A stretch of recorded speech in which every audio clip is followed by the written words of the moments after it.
Good day, everyone. Good day, Ma'am Jeline. I'm Gwen A. Salarza, the leader of Group Pokemons.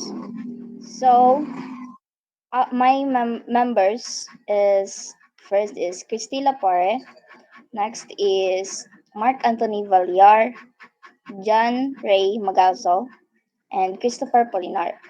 So, our business that we choose is Cloud9 Ice Cream.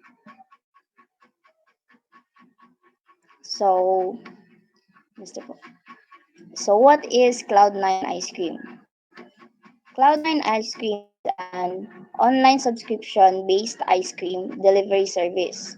So, the brand focuses on fresh, premium quality, and unique flavors. Customer can subscribe to receive ice cream boxes at their doorstep. And the business also provides one-time orders and special event catering. Mr. Magalso?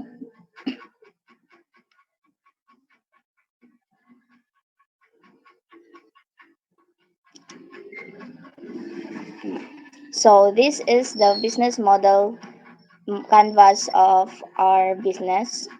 So uh, I can see it. So overall, the business provides one-time orders and special event catering again. And then Cloud9 emphasizes sustainability by using eco-friendly packaging. The goal is to provide high-quality ice cream while ensuring convenience and innovation. So that's sum up for the overview of the business, and the next one to report is Miss Christy Laporte. Good evening, Ma'am Jeline. Sorry, Ma'am, I don't have camera. Kay nabuak akong front cam. So, the next one is the revenue generation and pricing model. So, how Cloud9 makes money? First is the subscription model. Customers pay a monthly fee for a curated box of ice cream. So, this means that the customers, magbayad sila every month para makadawat og special nga box og ice cream. So this means nga dili nila need mag-order balik-balik kay automatic na bitaw ma-deliver sila every month. The next one is the pay per order. One-time purchases are available for non-subscribers. So ang pay per order is mo ni sila ang mag-kuan subscription. Pwede sila magpalit og ice cream bisan kano sa nimo gusto or instead nga magbayad sila every month. So, magbayad na lang sila kada order bitaw para dili kalas. So, the third is the custom orders. Sorry. Personalized flavors and packages for special events. So, in custom orders, customers can request special flavors and packaging for events. So, this means na pwede sila mangayo og unique ice cream, flavors, or special nga design sa packaging para sa ilang events. Next is the corporate and bulk orders. Businesses can order and bulk for team events or giveaways. So in corporate and bulk orders, companies can buy large amounts of ice cream for events or gifts like binulto nga pagpalit or daghan ice cream for events or for their giveaways. Next one is the limited edition flavors. This means the seasonal and exclusive flavors drives customers' engagement.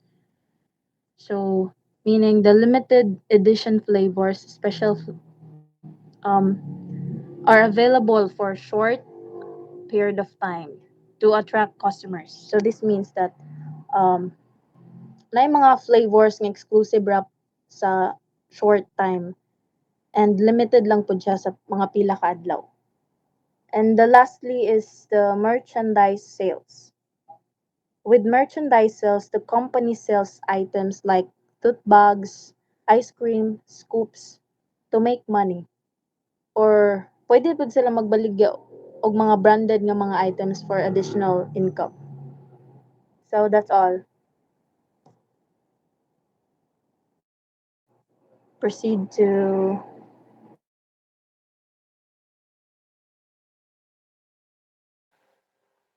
Value proposition. So why COVID-19 ice cream stand out?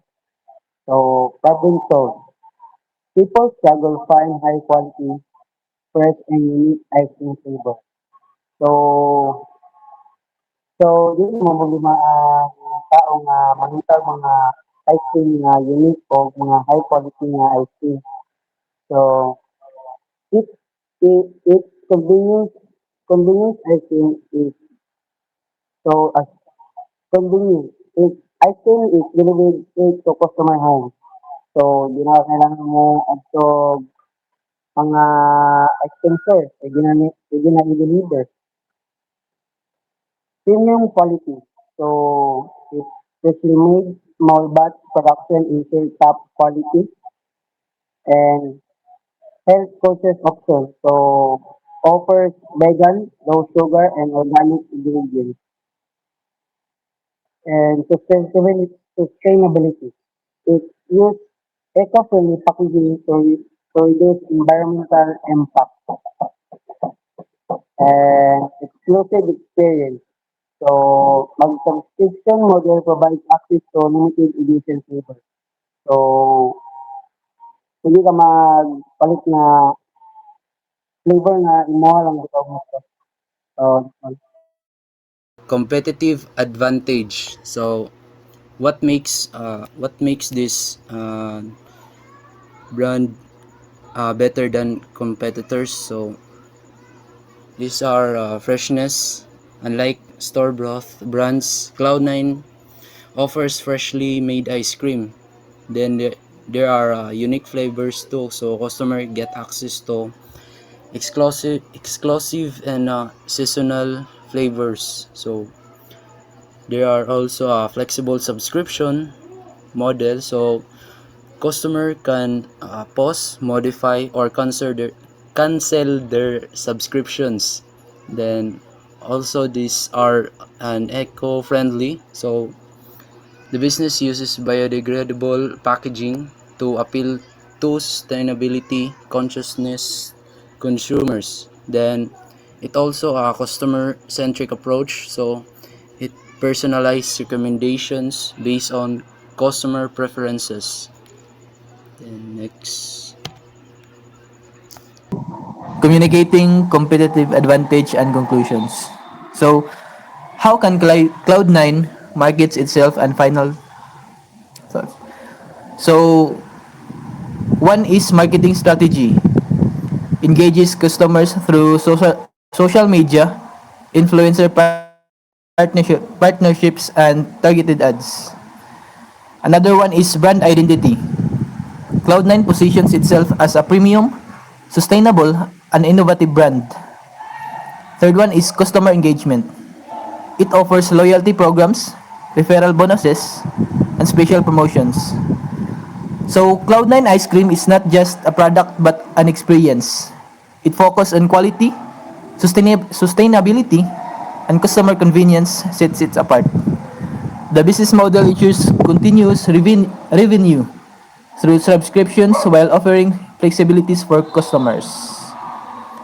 And that's all.